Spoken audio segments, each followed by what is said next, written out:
ओम शांति। आज 6 फरवरी 2026 के बाबा के अनमोल मधुर महावाक्य सुनेंगे। आज की मुरली में बाबा कहते, बच्चे तुम बच्चों को ड्रामा के आदि मध्य अंत का ज्ञान मिलता है और इस ज्ञान को बुद्धि में रखते हुए सब चिंताओं से अपने आप को मुक्त कर दो। चिंता रहे तो बस एक ही चिंता रहे, कौन सी? स्वयं को सतो प्रधान कैसे बनाए।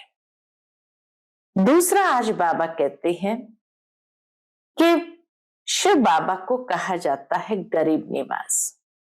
क्यों? क्योंकि जब भारत गरीब बनता है तब बाप आकर के पराये तन में प्रवेश करके भारत को गरीब से शाहूकार बनाता है।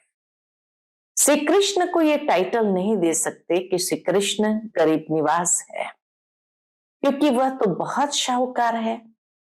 तो इसीलिए शिव बाबा एक ही है जो गरीब निवास है और आकर के सब गरीब बच्चों का उद्धार करते हैं। अर्थात खाली स्थूल संपत्ति से गरीब होने की बात नहीं है, लेकिन इस समय सभी चारित्रिक रूप से गरीब हो गए हैं, श्रेष्ठ संस्कारों से गरीब हो गए हैं। तो ऐसे जब गरीब बच्चे बन जाते हैं तब बाप आकर के उनका कल्याण करते हैं। तो बाबा कहे, ऐसे गरीब निवास बाप के तुम बच्चे सच्चे सच्चे खुदाई खिदमतगार बनते हो और नई दुनिया को याद कर सदा खुशी में रहना है। तो सुनते हैं आज के बाबा के अनमोल मधुर महावाक्य। ओम शांति। मीठे बच्चे, अभी यह चढ़ती कला का समय है। भारत गरीब से शाहूकार बनता है। तुम बाप से सतयुगी बादशाही का वर्षा ले लो। आज की मुरली से प्रश्न है, बाप का कौन सा टाइटल श्री कृष्ण को नहीं दे सकते हैं? उत्तर है, बाप है गरीब निवास। श्री कृष्ण को ऐसे नहीं कहेंगे, वह तो बहुत धनवान है, उनके राज्य में सब शाहूकार है।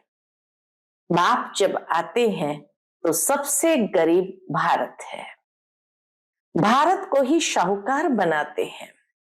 तुम कहते हो हमारा भारत स्वर्ग था, अभी नहीं है, फिर से बनने वाला है। गरीब निवास बाबा ही भारत को स्वर्ग बनाते हैं। आज की मुरली से पहले गीत बजा है, आखिर वह दिन आया आज। ओम शांति। मीठे मीठे रूहानी बच्चों ने यह गीत सुना। जैसे आत्मा गुप्त है और शरीर प्रत्यक्ष है। आत्मा इन आंखों से देखने में नहीं आती है, इनकॉग्निटो है जरूर, परंतु इस शरीर से ढकी हुई है, इसलिए कहा जाता है आत्मा गुप्त है। आत्मा खुद कहती है, क्या कहती है? मैं निराकार हूं, यहां साकार में आकर गुप्त बनी हूं। आत्माओं की निराकारी दुनिया है, उसमें तो गुप्त की बात ही नहीं है।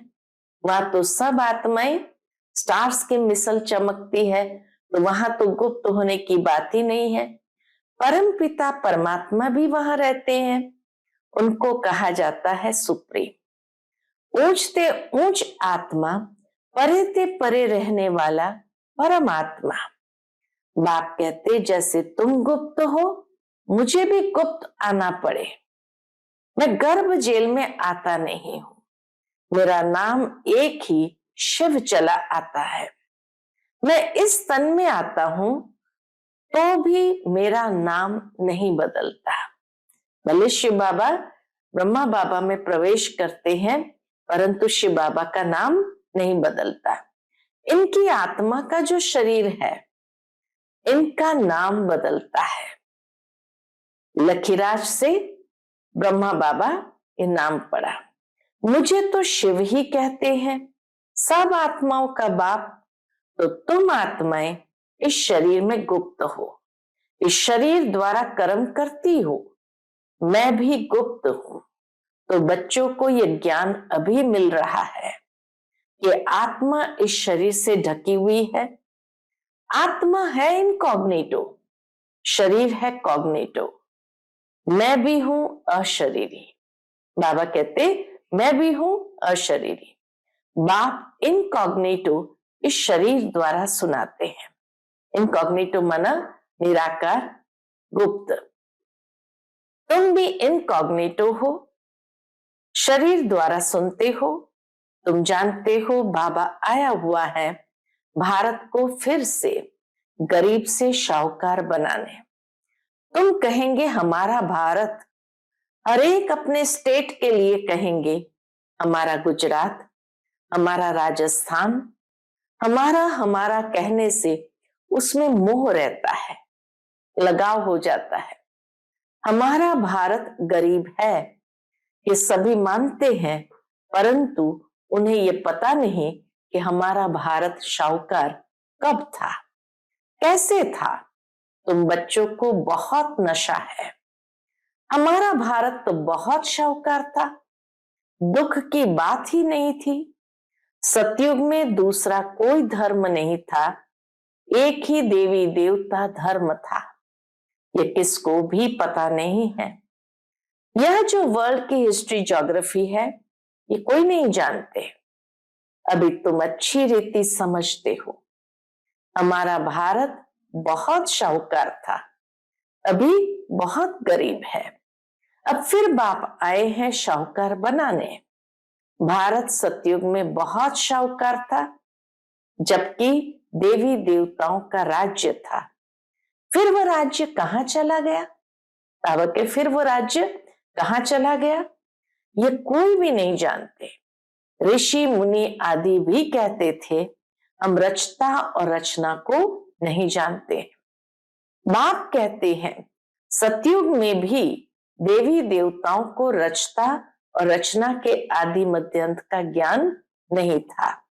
अगर उन्हों को भी ज्ञान हो कि हम सीढ़ी उतरते कलयुग में चले जाएंगे, तो बादशाही का सुख भी न रहे, बादशाही का सुख भी न रहे, चिंता लग जाए।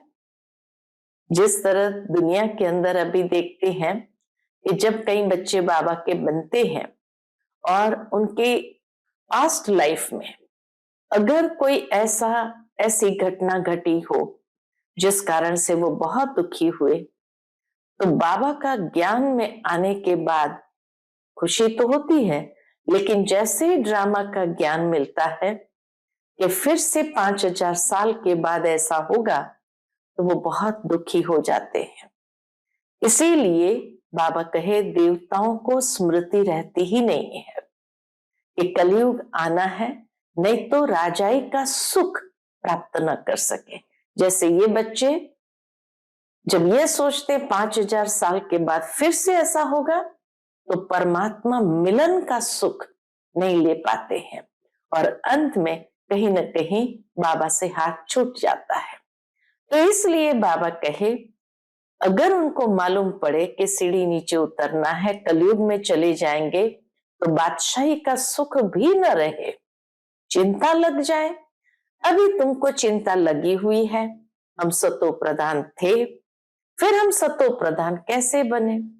हम आत्माएं जो निराकारी दुनिया में रहती थी, वहां से फिर कैसे सुखधाम में आए, यह भी ज्ञान है। हम अभी चढ़ती कला में है, ये 84 जन्मों की सीढ़ी है। ड्रामा अनुसार हर एक एक्टर नंबरवार अपने अपने समय पर आकर पार्ट बजाएंगे। अब तुम बच्चे जानते हो गरीब निवास किसको कहा जाता है, ये दुनिया नहीं जानती। गीत में भी सुना आखिर वह दिन आया आज, जिस दिन का रास्ता तकते थे सब भक्त। जिस दिन का रास्ता तकते थे कौन? सब भक्त। भगवान कब आकर हम भक्तों को इस भक्ति मार्ग से छुड़ाए सदगति में ले जाएंगे, यह अभी समझा है। बाबा फिर से आ गया है इस शरीर में। शिव जयंती भी मनाते हैं तो जरूर आते हैं। ऐसे भी नहीं कहेंगे मैं श्री कृष्ण के तन में आता हूं, नहीं। बाप कहते श्री कृष्ण की आत्मा ने 84 जन्म लिए हैं, उनके बहुत जन्मों के अंत का यह अंतिम जन्म है। जो पहले नंबर में था वह अब अंत में है। तत्वम, जैसे वह वैसे तुम बच्चे। मैं तो आता हूं साधारण तन में, तुमको आकर बतलाता हूं तुमने कैसे 84 जन्म भोगे हैं। सरदार लोग भी समझते हैं एक ओमकार परम पिता परमात्मा बाप है, वह बरोबर मनुष्य से देवता बनाने वाला है।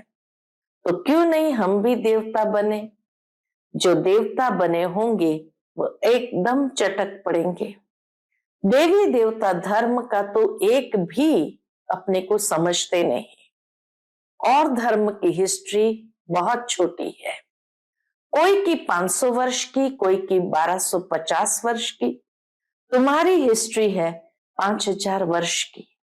देवता धर्म वाले ही स्वर्ग में आएंगे, और धर्म तो आते ही बाद में है।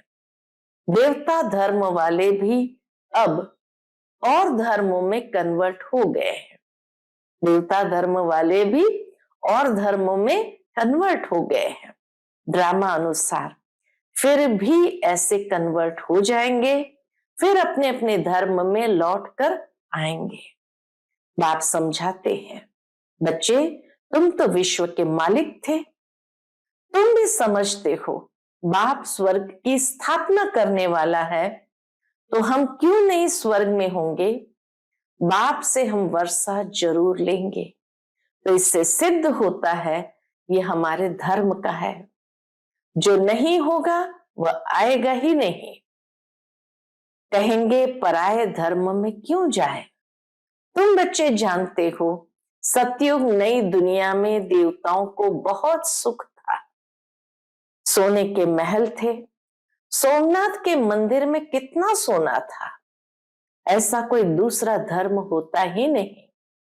सोमनाथ मंदिर जैसा इतना भारी मंदिर कोई होगा नहीं। बहुत हीरे जवाहरत थे। बुद्ध आदि के कोई हीरे जवाहरत के महल थोड़ी होंगे।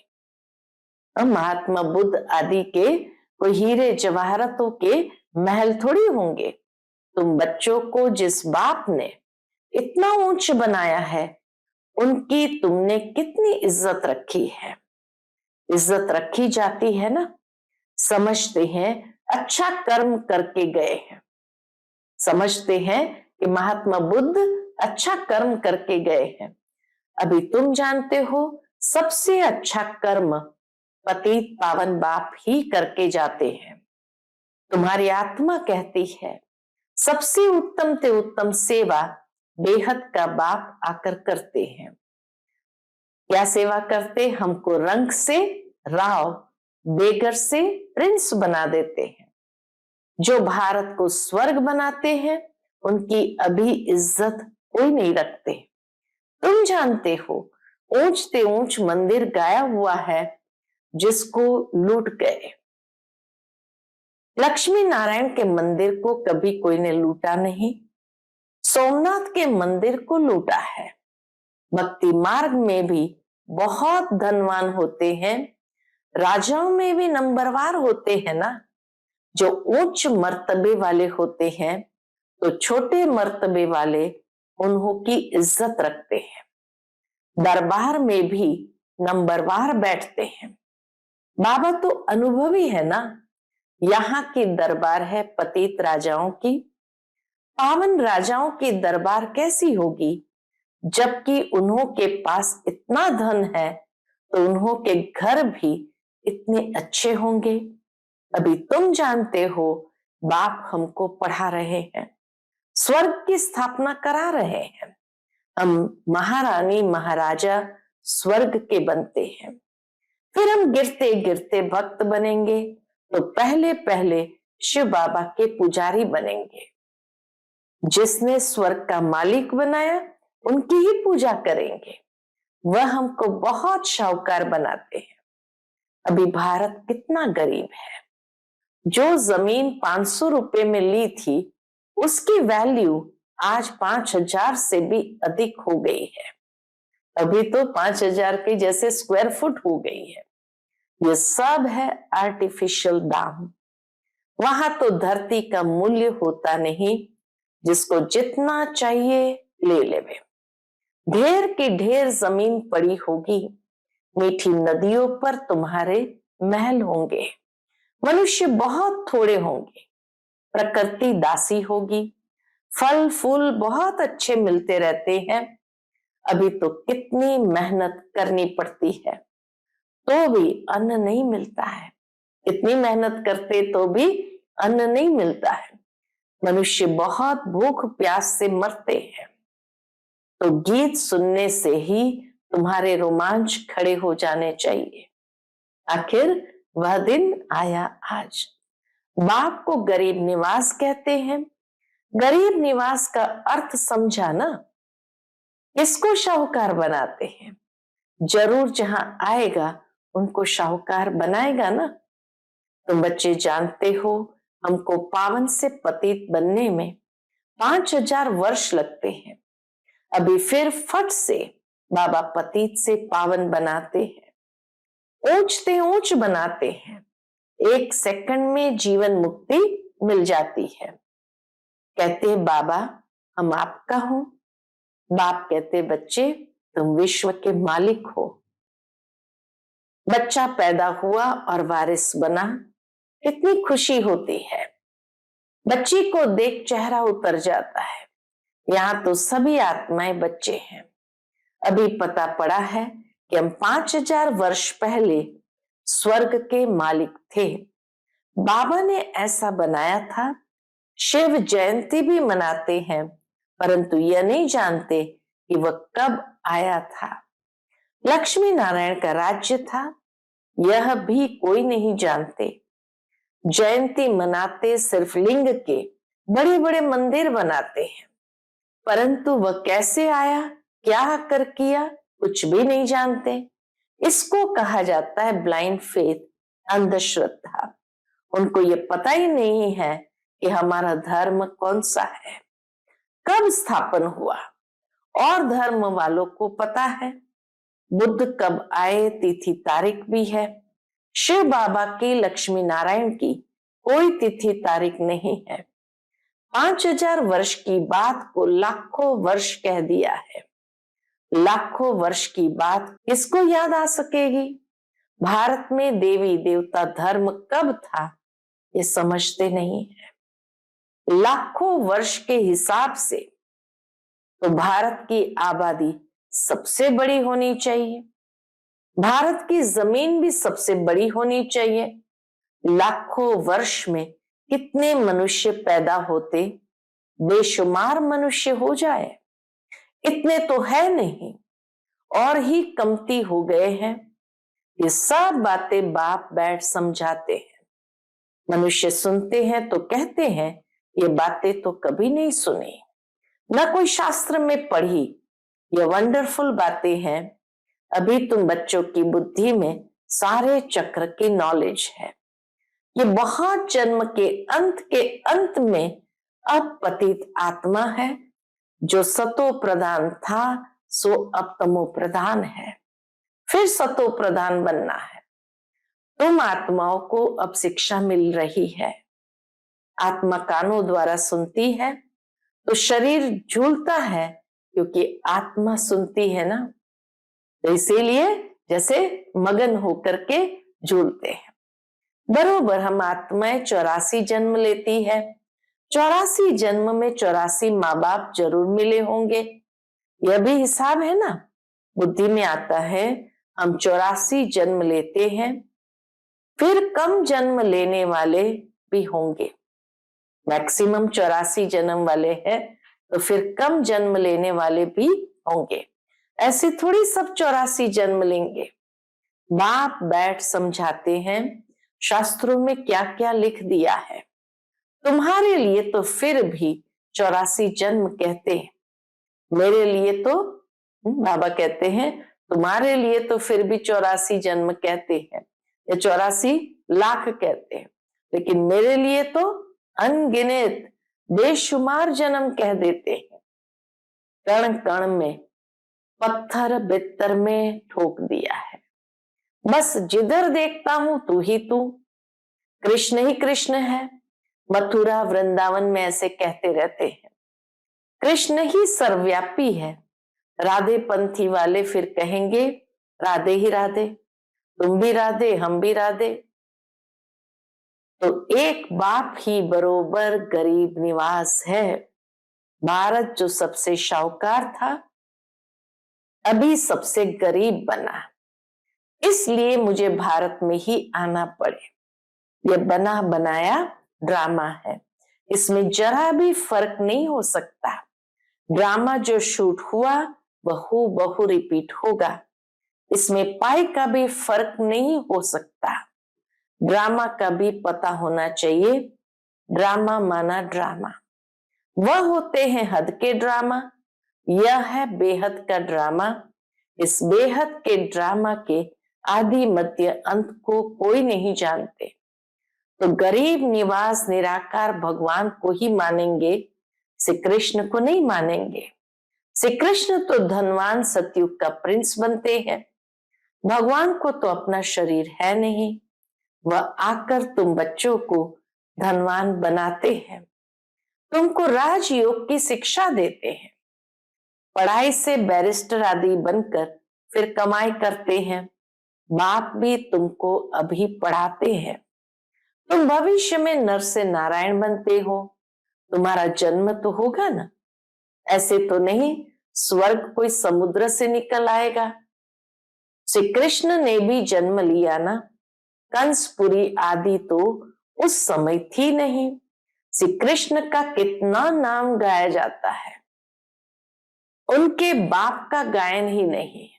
श्री कृष्ण के बाप का गायन ही नहीं है। उनका बाप कहाँ है? जरूर श्री कृष्ण किसी का बच्चा होगा ना। श्री कृष्ण जब जन्म लेते हैं तब थोड़े बहुत पतित भी रहते हैं, जब वह बिल्कुल खत्म हो जाते हैं तब वह गद्दी पर बैठते हैं। अर्थात श्री कृष्ण जब तक गद्दी पर बैठे तब तक इस पतित दुनिया के कुछ लोग जरूर रहते हैं, अपना राज्य ले लेते हैं, तब से ही उनका संबंध शुरू होता है। लक्ष्मी नारायण से ही संबंध शुरू होता है। तुम पूरा हिसाब लिखते हो, इनका राज्य इतना समय, फिर इनका इतना समय, तो मनुष्य समझेंगे ये कल्प की आयु बड़ी हो नहीं सकती। 5000 वर्ष का पूरा हिसाब है। तुम बच्चों की बुद्धि में आता है ना, हम कल स्वर्ग के मालिक थे, बाप ने बनाया था, तब तो उनकी हम जयंती मना रहे हैं। हम बाबा ने आकर हमें स्वर्ग का मालिक बनाया था, तब तो उनकी हम शिव जयंती मना रहे हैं। तुम सबको जानते हो, क्राइस्ट, गुरु नानक आदि फिर कब आएंगे ये तुमको नॉलेज है। वर्ल्ड की हिस्ट्री, ज्योग्राफी हूबहू रिपीट होती है। ये पढ़ाई कितनी सहज है। बाबा कहते ये पढ़ाई कितनी सहज है। तुम स्वर्ग को जानते हो, बरोबर भारत स्वर्ग था। भारत अविनाशी खंड है, भारत जैसी महिमा और कोई की हो न सके। सबको पतित से पावन बनाने वाला एक ही बाप है। अच्छा, मीठे मीठे सिक्के लदे बच्चों प्रति माता पिता बाप दादा का याद प्यार और गुड मॉर्निंग। रूहानी बाप की रूहानी बच्चों को नमस्ते। हम सभी रूहानी बच्चों की रूहानी माता पिता बाप दादा को याद प्यार, गुड मॉर्निंग और नमस्ते। नमस्ते, शुक्रिया बाबा, शुक्रिया। आज की मुरली से धारणा के लिए मुख्य सार है। पहली पॉइंट, ड्रामा के आदि मध्य अंत का ज्ञान बुद्धि में रखते हुए सब चिंताएं छोड़ देनी है। एक सतो प्रधान बनने की चिंता रखनी है। दूसरी पॉइंट, गरीब निवास बाबा भारत को गरीब से शाहूकार बनाने आए हैं। उनका पूरा पूरा मददगार बनना है। अपनी नई दुनिया को याद कर सदा खुशी में रहना है। आज का बाप दादा का मधुर वरदान हम बच्चों के प्रति है, दिल में सदा एक राम को बसाकर सच्ची सेवा करने वाले माया जीत विजयी भव। दिल में सदा एक राम को बसाकर सच्ची सेवा करने वाले माया जीत विजयी भव। हनुमान की विशेषता दिखाते हैं कि वह सदा सेवाधारी महावीर था, इसलिए खुद नहीं जला लेकिन पूंछ द्वारा लंका जला दी। तो यहां भी जो सदा सेवाधारी है वही माया के अधिकार को खत्म कर सकते हैं। जो सेवाधारी नहीं वह माया के राज्य को जला नहीं सकते।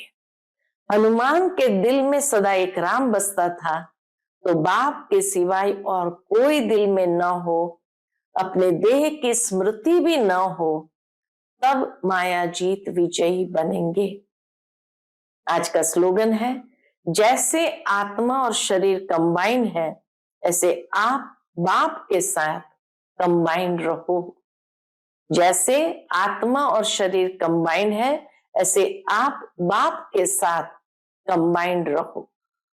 आज का अव्यक्त इशारा है, एकता और विश्वास की विशेषता द्वारा सफलता संपन्न बनो।